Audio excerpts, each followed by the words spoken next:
Hello everyone, welcome to another edition of Under the Macroscope, Skybound Capital's podcast series. We're taking a slight deviation today from some of our more conventional topics, and we're catching up with former Springbok Rugby World Cup winner Francois Louw, whose company Skybound Connect forms part of the Skybound group of companies. And Francois, great to have you in the Cape Town office, visiting from the UK. And I guess the obvious question is, from international rugby player, World Cup winner, to financial advisor is perhaps not a conventional path.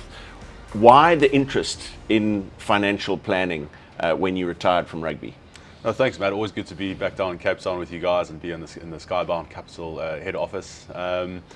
Interesting story, really. I mean, as a pro athlete, as a rugby player, in my case, there's that inevitable transition that has to take place, retirement from the game and going perhaps into another career, another pathway. Myself personally, people probably think quite far off from what I did to go into finance, to go into personal finance and private wealth management. But essentially, as a player, we're very much exposed to relatively young individuals at a higher earning capacity relatively early on in their careers, and then suddenly making that change and not quite being equipped for that from a financial perspective. That kind of interested me. I've always been very much hands-on with my affairs and understood the importance at a good age, being surrounded by financially literate friends and family who guided me along that way, but to be able to put myself in the best position to maximize what I did as a pro athlete from a financial perspective to help me bridge that gap. And essentially what that did, it kind of pulled me into this arena, this industry, and now with Skybound Connect, with a very strong focus towards pro athletes and especially assisting them with that first retirement. We like to say pro athletes retire twice, and not enough plan for that first retirement. So it's very much a journey in that sense, and obviously very delighted to be a part of the Skybound team.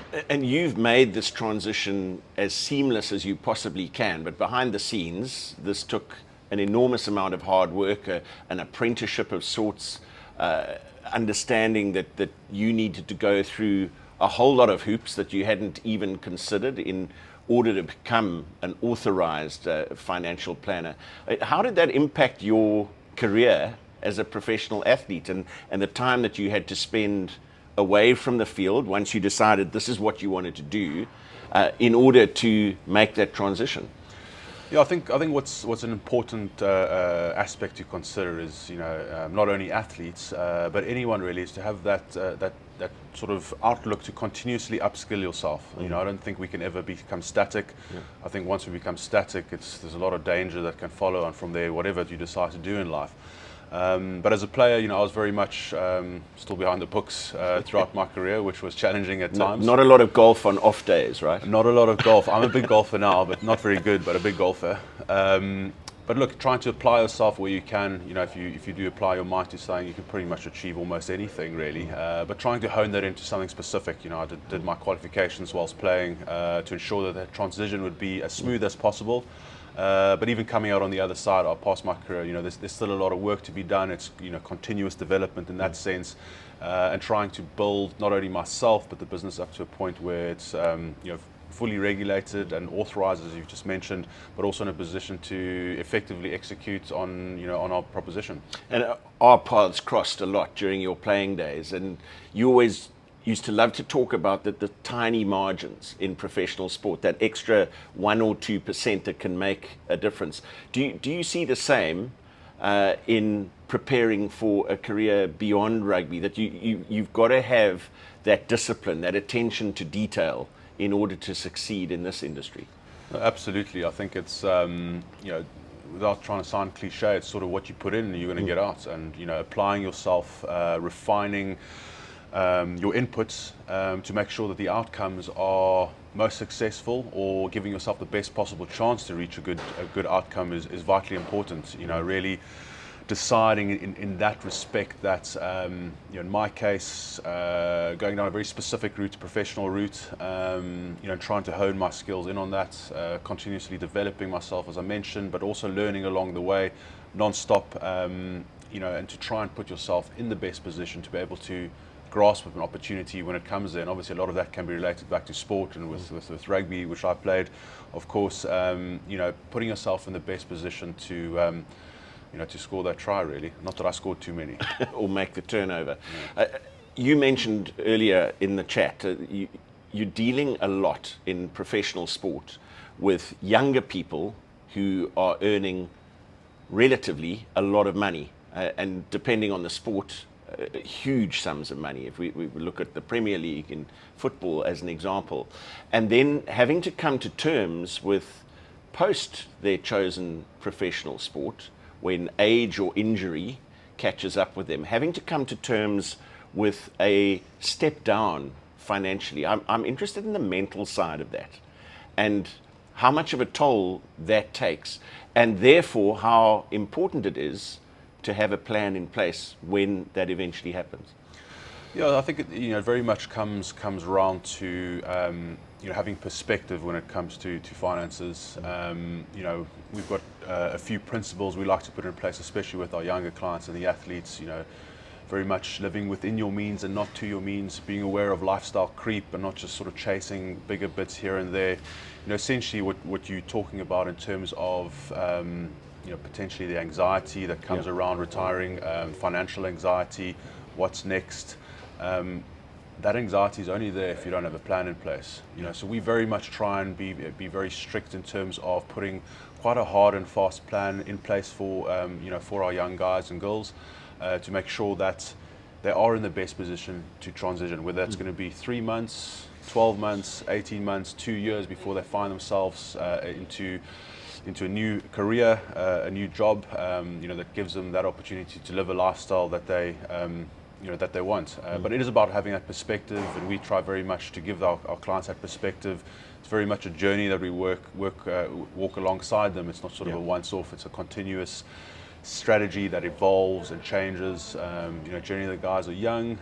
Before they know it, they've got families, they've got kids, and trying to look at the whole picture holistically and put something effective into place. And Flo, perhaps in rugby more than any other professional sport, but in all sports, injury is inevitable. In your case, you were relatively, compared to a lot of your peers, fortunate in not having too many longer term injuries, but they are inevitable, and you were able to build a successful career over 13, 14 years as a professional rugby player. But you also must have seen some really bad stories, which has presumably inspired you actually to get more involved in this space and to limit those unhappy stories for professional athletes. Yeah, having seen some of those incidents firsthand, it is sad to see when someone's career ends overnight. Essentially going back to the principle of planning for the worst and expecting the best. We live a very optimistic lifestyle, but we've got to be real. We've got to be real that this can end tomorrow. And are you prepared for that? And how will it pan out? How could it pan out? Often not very comfortable conversations to have, because we don't really like to think about the negatives in life.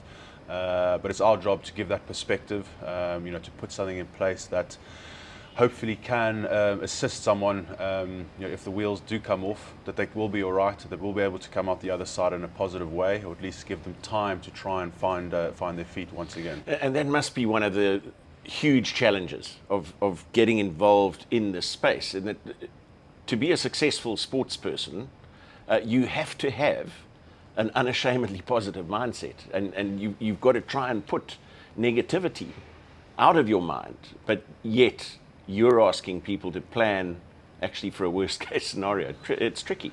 It is tricky. As athletes, you believe you're the best, and you have to keep telling yourself that constant confirmation in your mind that you play over and over and over. Whether you're best or not is really irrelevant, but you keep believing that to try and get the best output that you can possibly give. But that's on the field. Off the field, life is often very much out of your control, and those few elements that you are able to control, it's absolutely vitally important that you do get those bits in order, and that's exactly how we try and approach it. As I said, it's very much a journey that we walk alongside these guys, to try and give them that perspective. And Flo, given your career as a professional athlete and now as a financial planner, how would you summarize your philosophy, your approach to what you do now, and the essence of a successful financial plan? Well, I think, if you look back at sport and my career in terms of quite a repetitive cycle in terms of your pre-seasons, your training, your reviews of games, your previews of oppositions, always planning for what's next, very much in the moment, short-term goals, week on week, but long-term goals, trying to win tournaments, trying to better yourself as an individual as well, whether that's with different clubs or, trying to get into international teams and so on. That mindset can very much be transferred in terms of financial planning, because it is those little short-term goals that we set for each other. What is the long-term goal? How do we want to live? What kind of lifestyle do we want? And trying to plug in all those little bits in terms of investments and protections, and making sure that everything aligns up in the end to ultimately meet one's objectives. Well, you spoke about long-term goals, winning tournaments, etc. Given that you're here, it would be churlish not to ask, having been part of that squad that won the Webb Ellis Cup in 2019, the third South African team to do it, in your 76th and final test match, have to ask you while you're here, can Siya Kolisi and his men go back-to-back in France? Well, Matt, we certainly hope so. Look, it's been wonderful to see the new team develop over the last 4 years, especially with the likes of the global pandemic and how the guys got through that. The new talent coming through is exciting. A couple of the old dogs still around there. My money's always going to be on the box taking it. And as they go into this planning phase, you worked with this management team in the run into World Cup. You always had that sense of belief, which was so important, that you were on a longer term path. Is that message coming through loud and clear, do you think? I believe so. There's a lot that these guys still have to go through just this year, even though the World Cup's literally around the corner. Yeah. Thinking back of our preparations, the term of not only the on-field prep, but the off-field prep as well, and getting yourself into that mindset, as you noted, it is that self-belief. It's that constant confirmation within your mind, that you're almost a champion before you are a champion, and you actually really live that lifestyle, live that mindset, and hopefully that flows through into the inputs that you put towards preparing for the showdown. And you always talk about needing that little bit extra to handle the pressure of a World Cup playoff game, and often just that little mindset shift being able to make the difference between success and failure.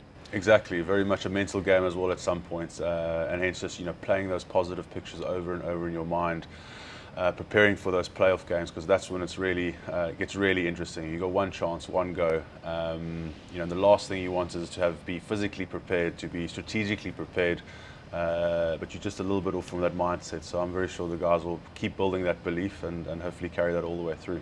Well, Francois was on the field when the Springboks won the Rugby World Cup in 2019. They're looking, along with New Zealand, to become the first team to win the Webb Ellis Cup 4 times. But as always, great to catch up with Flo in our offices here, and he's continuing to grow the financial planning side of his business and really hope to make a difference in the lives of professional sports people and others in his broader network in the city of Bath in England, where he's been based for almost 12 or 13 years now. Great to catch up with you, as always. Thanks for your time, and we wish you well in your venture, and of course we wish the Springboks well in their Rugby World Cup defence. Remember that you can download Under the Macroscope, the Skybound Capital podcast series, on Spotify, on the Apple iStore, and also the Google Play Store. And all past editions of Under the Macroscope are available at Skybound Capital's website, which is www.skyboundcapital.com. Till next time on Under the Macroscope, cheers for now.